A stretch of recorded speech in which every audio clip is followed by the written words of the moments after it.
एक गांव था जो बाहर से बहुत अमीर और चमचमाता हुआ दिखता था। वहां के लोगों के पास बड़े बड़े महल थे, सोने की गाड़ियां थीं, लेकिन किसी के चेहरे पर कोई खुशी या हंसी नहीं थी। और इस अमीरी का राज गांव के बाहर एक घने जंगल में छुपा था। जंगल के बीचों बीच एक पुराने पेड़ के साथ एक काला शीशा खड़ा था। कहते हैं जो भी रात के ठीक 3 बजे उस शीशे के सामने जाकर अपनी कोई परेशानी उस शीशे को दे देता, शीशा उसके बदले उसे करोड़ों की दौलत देता था। इसी दौलत के लिए किसी ने अपनी नींद का सौदा कर लिया, किसी ने अपनी खुशी बेच दी और किसी ने अपना डर शीशे को दे दिया। इसीलिए लोगों के पास पैसा तो बहुत आ गया था, लेकिन वो अंदर से पत्थर के बन चुके थे। इसी गांव में थुंग थुंग रहता था, अपनी बीवी और 1 साल के बच्चे के साथ। थुंग थुंग के पास एक फूटी कौड़ी नहीं थी। कभी कभी तो कई दिनों तक भूखा ही सो जाता और गांव वाले अक्सर उसके पास आते और बिना किसी भाव के कहते, अरे थुंग थुंग, तू क्यों इतनी तकलीफ सह रहा है? जाकर अपनी कोई भावना उस शीशे को दे दे और हमारी तरह अमीर बन जा। लेकिन थुंग थुंग हमेशा कहता,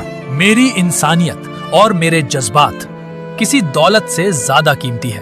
पर कहते हैं ना, गरीबी इंसान को कुछ भी करने पर मजबूर कर देती है। एक दिन थुंग थुंग जब काम से घर लौटा तो उसने देखा उसकी बीवी भूख से हार कर मिट्टी खा रही थी। ये देखते ही थुंग थुंग टूट गया और खुद से ही पूछने लगा, क्या फायदा ऐसी इंसानियत का जब अपना ही परिवार भूखा मर रहा हो। और वो रात के अंधेरे में उस काले शीशे के पास पहुंच ही गया। शीशे के अंदर से एक खौफनाक लाल रोशनी जगमगा रही थी।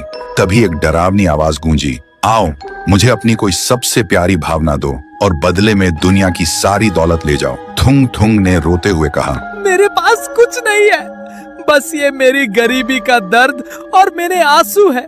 यही ले लो और मुझे एक वक्त की रोटी दे दो। जैसे ही थुंग थुंग के आंसू जमीन पर गिरे, अचानक एक जोरदार धमाका हुआ। शीशा अपने आप टूटकर बिखर गया, लेकिन शीशे से कोई दौलत नहीं निकली, बल्कि काले धुएं का एक भयानक बवंडर बाहर निकला। वो कोई और नहीं, रायस्टार की खूंखार और भूखी आत्मा थी, जो सालों से उस शीशे में कैद थी और किसी ऐसे इंसान का इंतजार कर रही थी जिसके अंदर सबसे ज्यादा दर्द हो। तभी रायस्टार की आत्मा हवा में घूमी और सीधा थुंग थुंग के शरीर के अंदर घुस गई। लेकिन जैसे ही वह थुंग थुंग के शरीर में घुसी, थुंग थुंग का शरीर सुनहरा हो गया। अगली सुबह गांव में हाहाकार मच गया। थुंग थुंग एक विशाल रूप ले चुका था और एक ही झटके में उन सारे पत्थर दिल अमीरों के घरों को राख में मिला रहा था।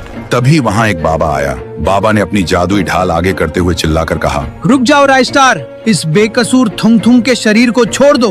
और तुम चाहते क्या हो? सुनते ही थुंग थुंग का शरीर धीरे धीरे छोटा होने लगा और एक खौफनाक हंसी गूंजी। फिर एक बहुत ही भारी डरावनी आवाज में बोला, मैं इसे तब तक नहीं छोड़ूंगा जब तक इस वीडियो को देख रहे लोग चुपचाप सब्सक्राइब और लाइक वाला बटन नहीं दबा देते।